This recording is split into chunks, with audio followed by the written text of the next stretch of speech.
But then I went to a place called the University of Chicago, which some of you may know. It's the school where fun goes to die.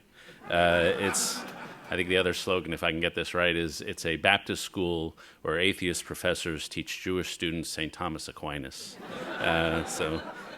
And I sort of went to class there, but mostly hung around the Stacks library. It's an open library at U of C.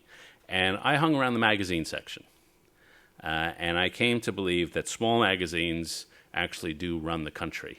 And I read books. There's a great series of books by a guy named Richard Pells, which treats all of American history as if it was run out of the offices of the New Republic.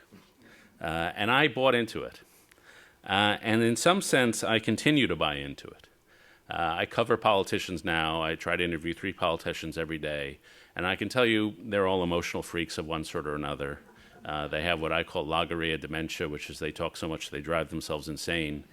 But they do scamper about for ideas, along with the rest of us in the media. And the place one goes to get ideas is from small magazines like the New Republic or the Wilson Quarterly, or what was the Public Interest, now is National Affairs. And these magazines have just a tremendous power over the intellectual life of the nation, because the ideas that are in them, sometimes they'll sit dormant for decade after decade, but then the situation is right and somebody will grab into an essay and find an insight or find a policy idea, and suddenly they have just tremendous power. And so I've never lost faith in that, the power of small ideas. I mean, small magazines with big ideas. Small ideas are around every day.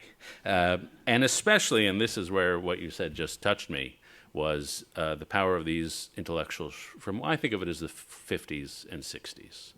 These people like Jane Jacobs, Daniel Patrick Moynihan, Marty Lipset, Digby Baltzell, David Reisman.